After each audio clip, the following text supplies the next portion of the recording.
Hello friend, Khan sir की किताब से लिया गया है जीके जीएस का प्रीवियस सेट जो आपके एग्जाम में डायरेक्ट पूछे जाते हैं। वही क्वेश्चन सिलेक्ट किए हैं जो आपके एग्जाम में बार बार पूछे जाते हैं। अगर आप ग्रुप डी एग्जाम की तैयारी करते हैं तो ये एक इम्पोर्टेंट प्रश्न रहने वाले हैं। चलिए एक वीडियो को स्टार्ट करते हैं। तो पहला क्वेश्चन है, Simon commission Bharat mount fort सुधारों की प्रगति की समीक्षा के लिए आया था। प्रगति की समीक्षा के लिए आया था। सविनय अवज्ञा आंदोलन का उद्देश्य नमक कर का विरोध था, जिसकी शुरुआत 6 अप्रैल 1930 को हुई थी। 6 अप्रैल 1930 को हुई थी। हेली धूमकेतु का परिक्रमण के समय अवधि 76 वर्ष था। हेली धूमकेतु के परिक्रमण के समय 76 वर्ष थे। एक पार्सेक प्रकाश वर्ष कितना होता है?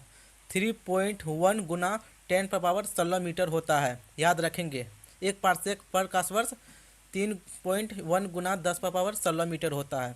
याद।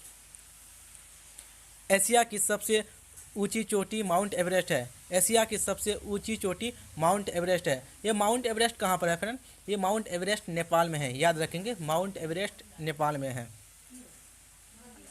गंगा की सहायक नदी कोसी और सोन और बेतवा नदी है। गंगा की सहायक नदी कोसी है और सोन है और बेतवा नदी है। याद रखेंगे। भारत में उत्पादन की दृष्टि से गेहूं के बाद चावल का स्थान आता है। भारत में उत्पादन की दृष्टि से गेहूं के बाद चावल का स्थान आता है। याद रखेंगे फ्रेंड, वही क्वेश्चन सेलेक्ट किए हैं जो आपके एग्जाम में डायरेक्ट पूछे जाते हैं। आपके एग्जाम में डायरेक्ट पूछे जाते हैं। भारत के राष्ट्रपति द्वारा लोकसभा में 2 सदस्य को मनोनीत किया जा सकता है। भारतीय राष्ट्रपति द्वारा लोकसभा में 2 सदस्य को मनोनीत किया जाता है। केंद्र राज्य संबंधों की जांच करने के लिए सरकारी आयोग का गठन किया जाता है। याद रखेंगे। भारत के सर्वोच्च न्यायालय के न्यायाधीशों की नियुक्ति राष्ट्रपति करता है। भारत के सर्वोच्च न्यायालय की न्यायाधीशों की नियुक्ति राष्ट्रपति करता है। चुनाव आयुक्त की संख्या का निर्धारण राष्ट्रपति करता है। चुनाव की आयुक्त की संख्या का निर्धारण राष्ट्रपति करता है। याद रखेंगे। संसद के दोनों सदनों की संयुक्त अधिवेशन की अध्यक्षता लोकसभा का अध्यक्ष करता है। संसद के दोनों सदनों का संयुक्त अधिवेशन की अध्यक्षता लोकसभा अध्यक्ष करता है। याद रखेंगे। तो दिया गया क्वेश्चन में कृषि और ग्रामीण विकास के लिए नाबार्ड बैंक की स्थापना की गई थी। आपसे ये भी सवाल पूछ सकता है कि नाबार्ड बैंक की स्थापना कब हुई थी? ये नाबार्ड बैंक की स्थापना 12 जुलाई 1982 को स्थापना हुई थी। 12 जुलाई 1982 को नाबार्ड बैंक की स्थापना हुई थी। आपसे ये भी सवाल पूछ सकता है।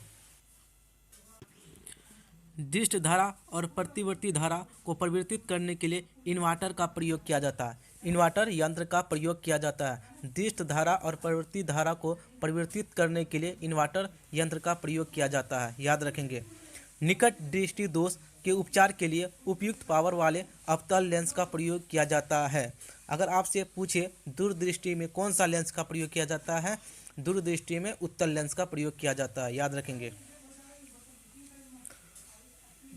विद्युत धारा शावक द्वारा प्रवाहित होती है, जिसमें केवल इलेक्ट्रॉन प्रवाहित होती है। याद रखेंगे।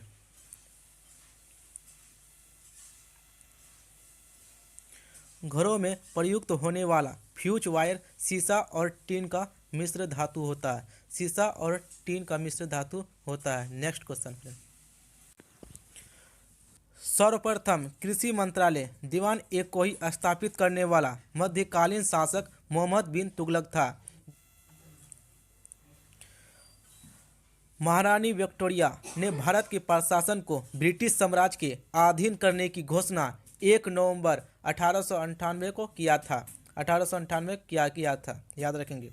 ब्रिटिश काल में भारत का प्रथम जनगणना लॉर्ड मेयो के काल में हुआ था। ये कब हुआ था? ये 1872 में हुआ था। ये लॉर्ड मेयो के काल में हुआ था। ये जनगणना कितना साल का होता है? ये 10 साल का। याद रखेंगे, 10 साल में होता है।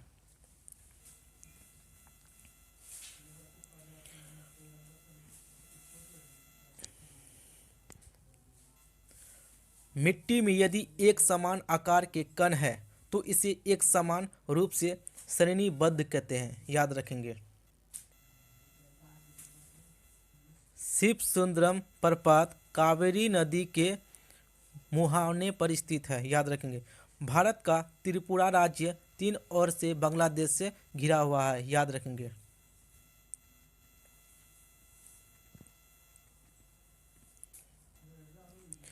संविधान महासभा की केंद्रीय संविधान समिति का अध्यक्ष कौन था? पंडित जवाहरलाल नेहरू था। सभी नेक्स्ट वीडियो में, धन्यवाद।